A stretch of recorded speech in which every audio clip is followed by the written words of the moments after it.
चलिए आज एक ऐसे एक्सप्लेनर की शुरुआत करते हैं जो हमें एक बेहद दिलचस्प और रहस्यमयी सफर पर ले जाने वाला है। ये सफर शुरू होता है बचपन की उन मासूम कविताओं से जिन्हें गाकर हम बड़े हुए हैं, और सीधा जाकर मिलता है मौत के बाद के उन गहरे पौराणिक सत्यों से जिनका जिक्र गरुड़ पुराण में मिलता है। सुनने में ये दोनों चीजें एकदम अलग लग रही हैं ना, पर थोड़ी देर में ये पूरी कहानी आपको समझ आ जाएगी। तो हमारी आज की चर्चा का रोड मैप कुछ इस तरह दिखेगा। सबसे पहले बचपन की मासूमियत, फिर शरीर की अंतिम यात्रा, उसके बाद आत्मा का परम वैराग्य, फिर होगी जीवन की अंतिम समीक्षा, और आखिर में समझेंगे कर्मकांड और अंतिम सत्य। बस फटाफट आगे बढ़ते हैं। पहला हिस्सा, बचपन की मासूमियत और कैसे हम अपने आसपास की भौतिक दुनिया से जुड़ना शुरू करते हैं। जरा याद कीजिए बचपन की वो मशहूर कविता एक मोटा हाथी। देखा जाए तो ये सिर्फ एक कविता नहीं है, बल्कि एक बहुत ही सटीक उदाहरण है कि कैसे बचपन से ही हमें चीज़ों को जोड़ना और इकट्ठा करना सिखाया जाता है। पहले एक हाथी आता है, फिर वो दूसरे को बुलाता है, तीसरे को, और ऐसे करते करते 5 हाथियों का एक झुंड बन जाता है और सब मिलकर नाचते हैं। हमारी जिंदगी की शुरुआत भी तो ऐसी ही होती है ना। हम रिश्ते, चीज़ें और सांसारिक लगाव बिल्कुल ऐसे ही जोड़ते चले जाते हैं। और वो वाली पोएम कैसे भूल सकते हैं, ऊपर पंखा चलता है, नीचे अजय सोता है। ऐसी कविताएं हमारे होने का एहसास सीधे हमारी शारीरिक ज़रूरतों से जोड़ देती हैं। सोते वक्त घूमते पंखे की हवा चाहिए, उठने पर भूख लगती है, खाने के लिए मूंगफली चाहिए। ये सब हमारे शरीर की बुनियादी ज़रूरतें हैं, और धीरे धीरे यही हमारी ज़िंदगी का सबसे गहरा लगाव बन जाती हैं। लेकिन जरा सोचिए, जो शरीर उस पंखे के नीचे सुकून से सोता था, जिसे भूख लगने पर खाना चाहिए था, क्या होता है जब वो शरीर ही अस्तित्व में नहीं रहता? यहाँ एक बहुत बड़ा विरोधाभास है। एक तरफ ये फिजिकल दुनिया है जहाँ हम खाते हैं, परिवार से बातें करते हैं, और दूसरी तरफ है मौत के बाद की वो स्थिति जिसका वर्णन पुराणों में है, जहाँ खाना पीना तो दूर, आपका कोई शारीरिक वजूद ही नहीं होता और आत्मा अपने ही रोते हुए परिवार के आर पार होकर निकल जाती है। अजीब और थोड़ा डरावना है ना? तो अब आते हैं दूसरे हिस्से पर, शरीर की अंतिम यात्रा। देखते हैं कि इस भौतिक देह का अंत आखिर कैसे होता है। पौराणिक ग्रंथों, खासकर गरुड़ पुराण के हिसाब से दुनिया से ये अलगाव तब अपने चरम पर पहुंच जाता है जब कपाल क्रिया की जाती है। आपने शायद इसके बारे में सुना हो। ये वो रस्म है जिसमें जलती हुई चिता पर बांस के डंडे से प्रहार करके खोपड़ी को तोड़ा जाता है।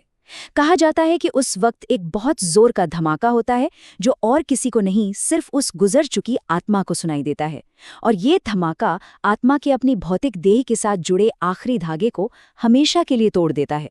चिता जलाने के तुरंत बाद का वो शुरुआती 1 घंटा, सच में ग्रंथों में इसे दिल दहला देने वाला बताया गया है। पहले 60 मिनट तक वो आत्मा बार बार अपने उस जलते हुए शरीर में वापस घुसने की बहुत कोशिश करती है, लेकिन चिता की इतनी तेज गर्मी और आसपास मौजूद यमदूतों का एक अदृश्य घेरा उसे ऐसा करने से रोक देता है। यहाँ से शुरू होता है हमारा तीसरा हिस्सा, आत्मा का परम वैराग्य, यानी संसारिक मोह का पूरी तरह से टूटना। जैसे ही रोता हुआ परिवार वापस लौटने लगता है, रिवाजों के हिसाब से उन्हें पीछे मुड़कर नहीं देखना होता, पर ग्रंथ बताते हैं कि उस वक्त आत्मा बुरी तरह घबरा जाती है। वो चीखती है, रुकने के लिए कहती है, अपने बच्चों या जीवन साथी के कपड़े पकड़ने की कोशिश करती है, पर तब उसे सबसे बड़ा झटका लगता है। उसके हाथ उनके शरीरों के बिल्कुल आर पार निकल जाते हैं, वो उन्हें छू ही नहीं सकती। ये बेबसी तब और भी गहरी हो जाती है जब वो आत्मा अपने परिवार के पीछे पीछे घर तक पहुंचती है। उसका मन करता है पानी पीने का, पर ग्रंथों के अनुसार उसकी गर्दन एक सुई की नोक जितनी पतली हो चुकी होती है, एक बूंद पानी नहीं निगला जाता। वो अपनी ही कुर्सी पर बैठना चाहती है, पर बैठ नहीं सकती।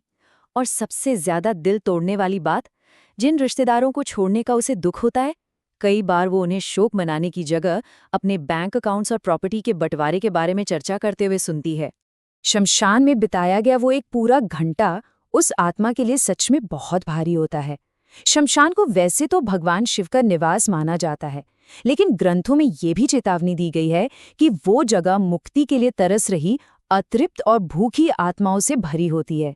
ये सब उस नई आत्मा के लिए एकदम अनजान और खौफनाक होता है। अब आते हैं चौथे और सबसे अहम हिस्से पर, जीवन की अंतिम समीक्षा, यानी अपने ही कर्मों का सामना करना।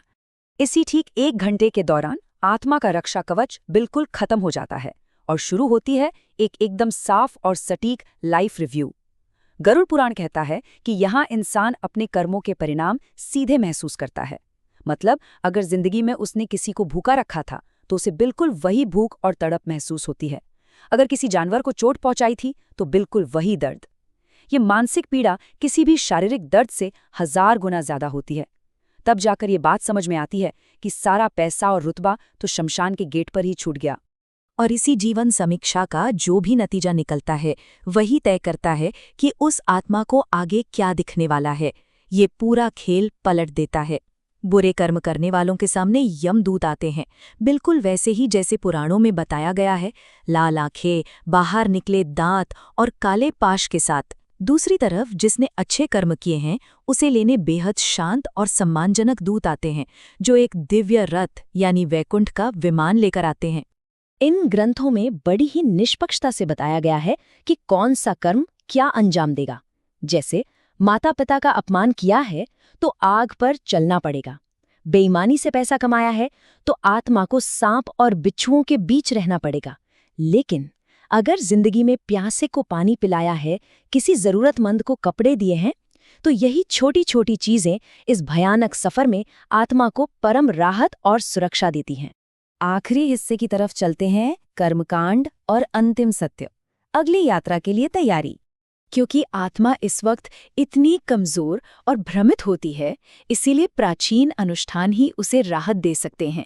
इनमें सबसे जरूरी है पिंडदान, जहां पहले दिन चावल के गोले और पानी चढ़ाया जाता है।